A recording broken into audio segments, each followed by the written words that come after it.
Saturday.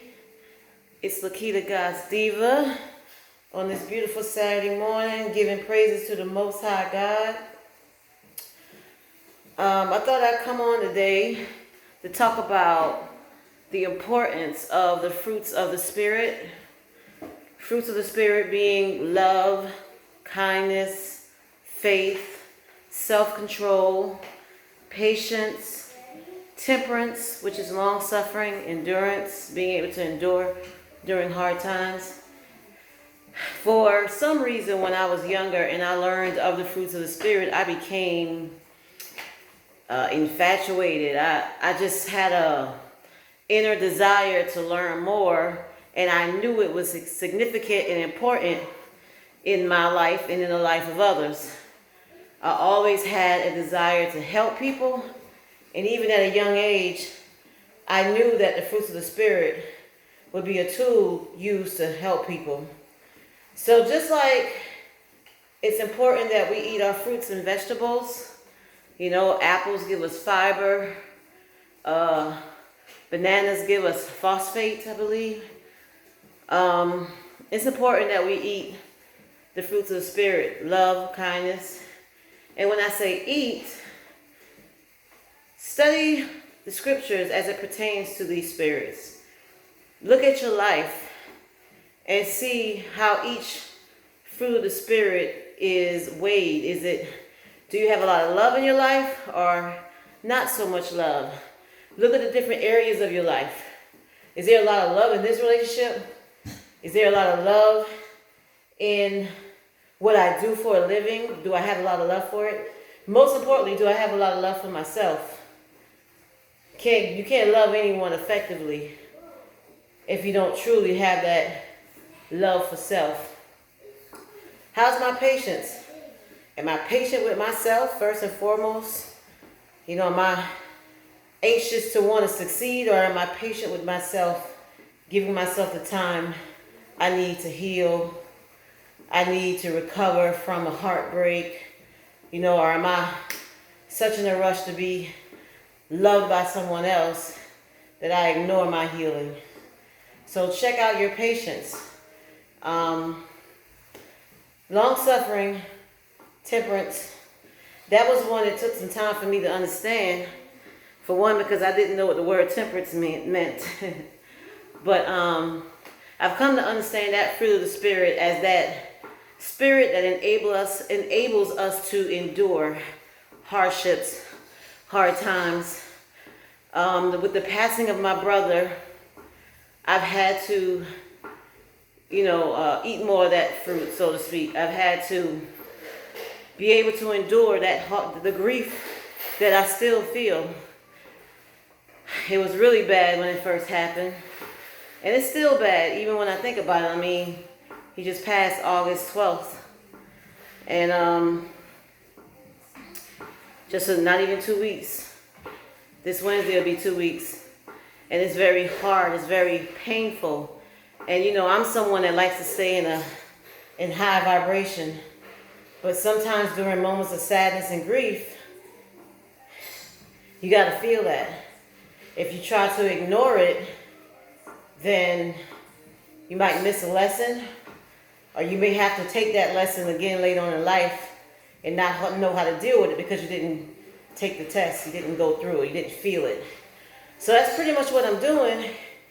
And in being able to endure, I keep going. I still work out. I still eat right.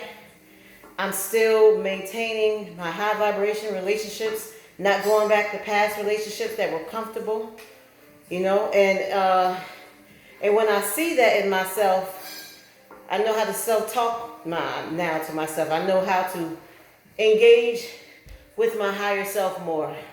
My higher self was dead and asleep for a long time, but I would say my higher self was always in the background, like I was always aware of it, but I'm more woke now than I've been in my teens, in my 20s, and my 30s. And my desire is to continue to climb, because you never get to a point where you know everything. You never get to a point where you've experienced it all. It may seem like it, but as long as we got this thing called life and the Most High, you're just going from glory to glory, if that's the path you choose. Or you continue to repeat cycles. And that's something that I refuse to do. So when you're growing through, as I like to say, make sure you eat a lot of the fruit of endurance or temperance, long suffering, because sometimes suffering is required. Sometimes suffering is a part of the journey. That's the part I don't like. Suffering, grief, But seasons always change. And you learn to appreciate the spring and the summer better. Sometimes the summer can get too hot for you. Spiritually, that is. So, faith, another fruit of the Spirit.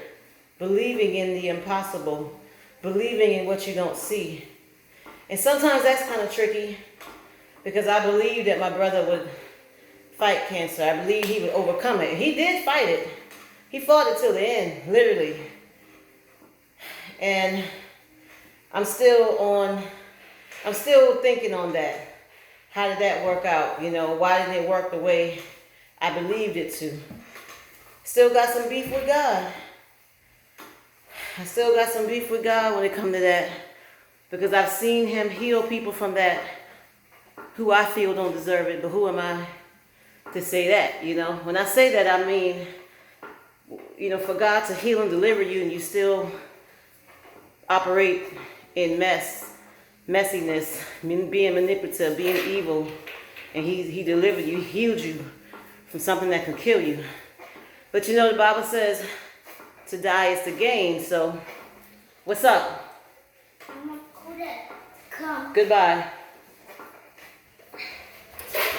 But, yeah. Faith.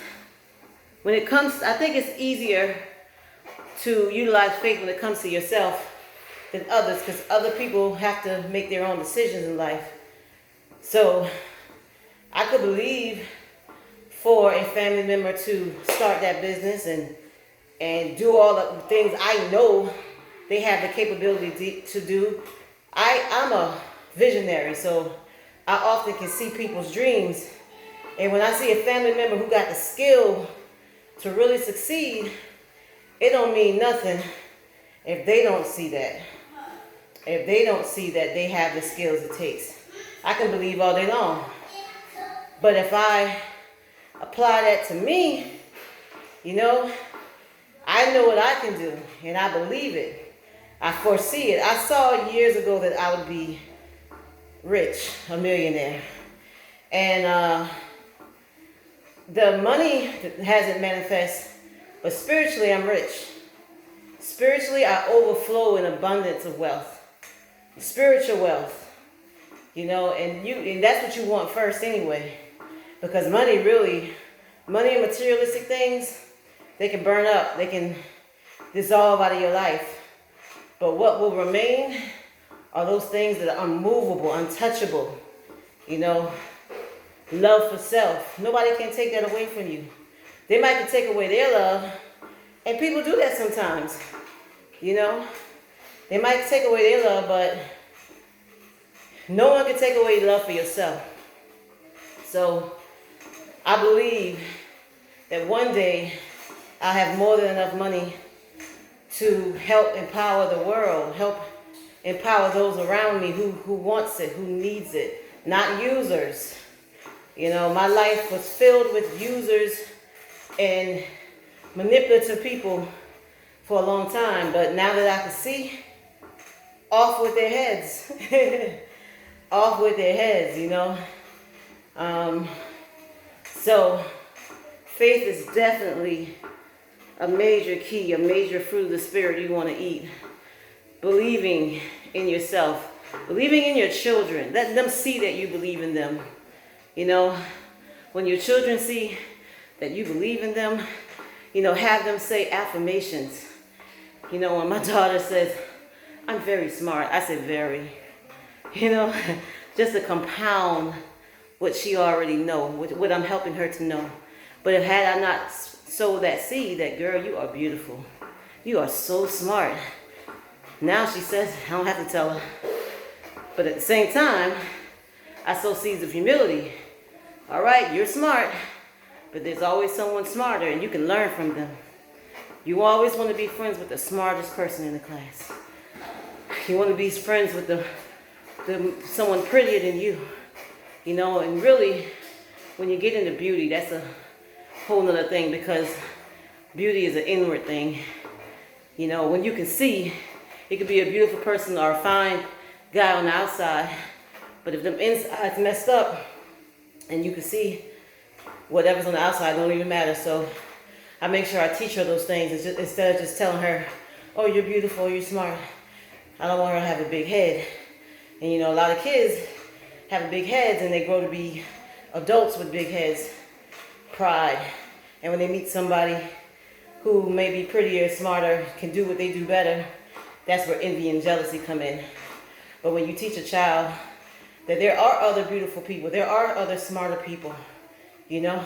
But you see how all that stem from faith? Because the fruits of the Spirit to me are cousins. Different spiritual principles are all interrelated. And as I talk about them, you'll often see me jump from kindness to love, because in order to have love, you can't help but commit acts of kindness. So, acts of kindness stem from love. You got some people who do acts, but it's not stemmed out of love, it's stemmed out of self-pride. So it's not really an act of kindness, it's an act of ego. And you got to make sure when you're giving, it's not coming from a place of ego, so you can say, but look what I did for the homeless. It really irks me when I see people filming themselves feeding the homeless or taking pictures. You know, somebody tried to say, oh, they may need it for business purposes. That's bullshit. You know, I just don't believe that you should show what you do for people. You know, if God wanted to be out there, he'll put it out there. He'll exalt you. You don't have to exalt yourself. So that's that. But I love the spirit of kindness. You know, I've never really been in a position in the past to give. I used to give all the time, but it wasn't a lot like I wanted to, because I didn't know how to have faith and believe that I can have more than enough money. Now that my faith is increasing in that, I'm able to do more, like leave tips for the housekeeper, leave tips, more tip for the waitress. Sometimes my spirit will tell me, you know, I had like a couple dollars in my pocketbook, leave that, and then something said, no, go to the ATM and get more, because that person, I felt like they needed it. So acts of kindness make you feel good. It should make you feel good, you know. Shouldn't be a burden. What else? Fruits of the Spirit. Self-control. Big one. Self-control is a big fruit of the Spirit that we really need to eat. If you don't eat that fruit of the Spirit of self-control, it can cost you your life. You can expire from this life quicker than you really want to. When it comes to eating, you know, self-control and not overeating. And it's important, you know, as a therapist, I have seen people in their elderly years eat so much, they're about 300-400 pounds and still eating at the table. Got COPD because of the obesity, diabetes, all this stuff. Got tubes hooked up to them and still at the table eating cake. You know, that really affected me in my own life, because I suffered from obesity as a teen and definitely in my 20s, because I did not have a clue who I was. And I had needed validation from food, people, all that good stuff. So it's not good stuff, but you know what I mean. So I've learned self-control over eating.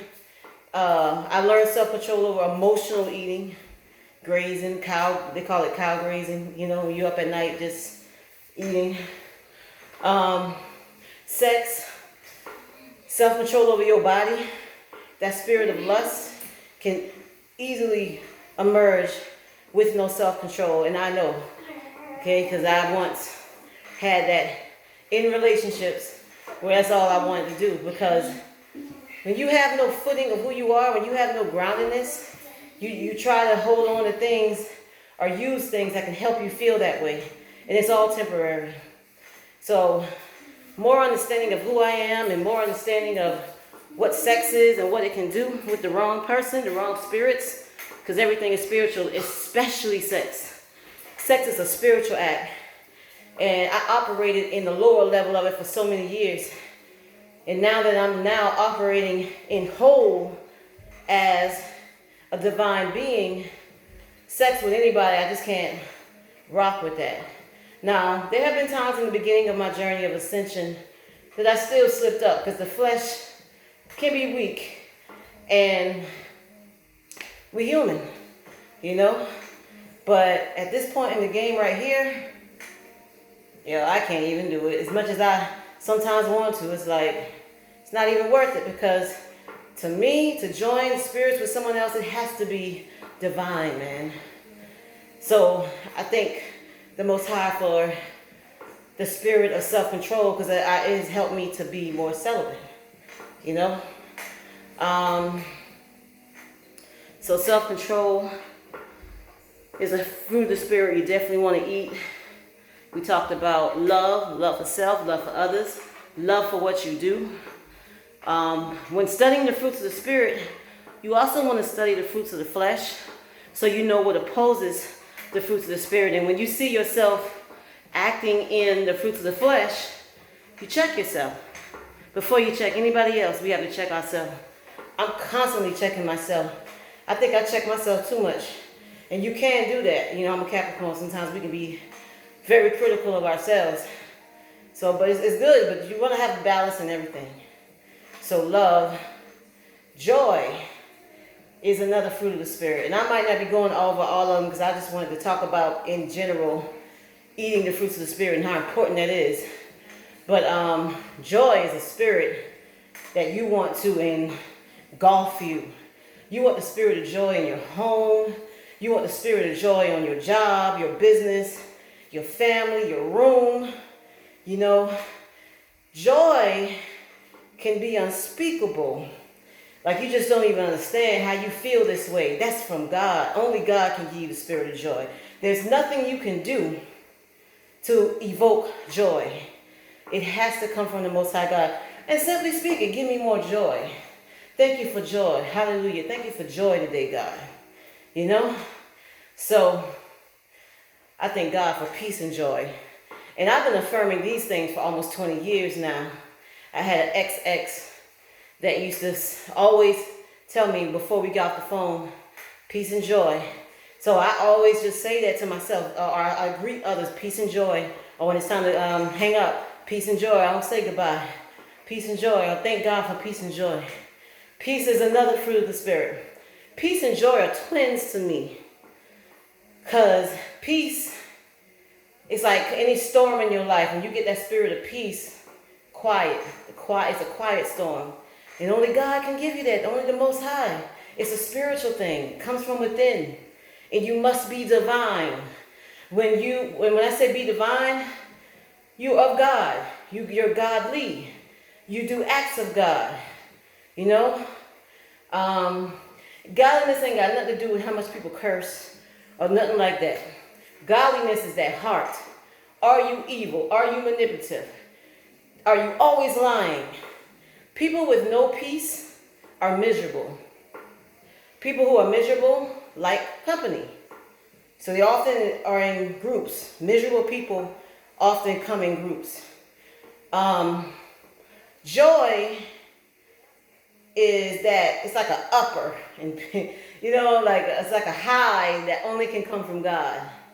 Joy is you smiling and nobody understand why you smiling when your brother just passed, or you had your third miscarriage, and 3 months later you're laughing and smiling and enjoying life. You know, that's joy, because only God can give you that. You know, and often miserable people with no joy and no peace, who are conflicted on the inside, when they see a person who's happy and joy-filled, they think, oh, that's fake. Because they want it to be fake, because they want them to be miserable people like company. So they want your joy to be fake. They want your peace to be fake. So you can join them in their misery. You know? Understand that so you can discern it. And you can off with their heads. You know, off with their heads. You don't need that around you when you're ascending. I feel like a season of being by yourself is so required and needed so you know how to shake off the fleas. All the fleas from your past, shake them off. You know, make sure you dipped in the Holy Spirit so all those fleas can come off. People, places, things that no longer serve you. And as you ascend, you start attracting like-minded folk, like-spirit folk. People, not perfect people, but people who strive for perfection. That's what you want. Okay? That's what you want. Beautiful people, beautiful spirited people. And that's now what I'm starting to see in my life. Now, I'm a loner, you know, but I do have people that I can reach out to, people I'm just meeting. Some people from my past that I never really was close to, but the people that I were close to, off with their heads. I heard something this morning. Often the people who are there to wipe your tears don't like your ass when there are no tears. And that's so true. That is so true. Because miserable people, misery loves company. They like to have a lot of folk around them. So, in order for you not to be a miserable, I call them the miserables. In order for you not to be one of the miserables, ask God for peace. Ask God for joy. But one thing about God's Spirit, He don't deal with mess. So you can't still be manipulative. You still can't be lying. You still can't be lustful. You know, not to say you got to be perfect, but you got to be wise and make better decisions and not operate on a low vibration. You got to step it up if you want. You got to let some things go. And miserable people get mad with those who aren't miserable because they decided to let those things go. Miserable people often get mad at people who are doing the thing that they need to do to be free. So, my thing is be wise, take heed. That's what I do. When I see somebody reaping a benefit or reaping a fruit that I like, what are they eating? What are they not eating? And I'm talking physical and spiritual. I'm not talking about just weight. But how are they living their life? What do they feed their brains? You know, happy people don't look at the housewives of whatever all day. They don't sit and listen to low vibrational music, talking about sucking and, you know, whole music. I'm sorry. I like Cardi B. I like Nicki Minaj. I like their music. I don't want my daughter listening to it. I don't want any of the children I serve listening to it. It's something I might listen to as I'm getting dressed and I'm about to go see my booski. You know, me and my king about to do some things. I might listen to it then. Or I like Cardi B money because I like to make money. But I don't listen to that every day, all day. Maybe once a week, if that, you know what I'm saying? Twice a month when I get in that zone. Because I'm like, remember, we still human. But you know, the WAP song, I ain't been in that zone in a long time, so I'm not going to knock it. But I just ain't been in that zone in a while. But maybe 10, 15 years ago when I had a booski, I would have been listening to that on a Friday night, getting ready for booski to come home from work so I can get right. So, you know, there's a place for everything, but it is something that I want my child to listen to. And I think the difference in today and days of the past, those artists who did music like that back in the day, they didn't have social media and the things that they have now. These kids can listen to it all. So as parents, we got to really make sure we screen what they listen to. We got to make sure who they're around and what they're listening to. Can't really fault the artist. However, everybody's going to be held accountable for what they put in the atmosphere. So that's between those artists and their God, the Most High, whoever they serve. You know, I'm accountable for the music I make. I'm accountable for the YouTube videos I make. And I want to empower the world. I want to help people be better. So, you know, we can't judge nobody. We really can't. But does the music bring you joy? You know, I listen to music that brings me joy, that gives me peace. When I'm meditating, sometimes I listen to chakra meditation music. But if I want to just chill, I may listen to some Anita Baker, or some Luther Vandross, or some Freddie Jackson. And it's a shame we got to go back in the archives for good, joyful, peaceful music. But, and you know, I make music like that, but a lot of people don't dig it because I guess I ain't talking about WAP. But I make sure that what I listen to brings me joy and peace. And you should do the same if you want to eat more of the fruit of joy and more of the fruit of peace. So peace, joy, love, long-suffering, self-control. I think those are all. If there's any others, we'll hit it next time. But I want y'all to have a great Saturday. Get some exercise in. I'm on my bike here, as you can see. And I'll probably do some sit-ups because I was supposed to do 75 yesterday. And I didn't.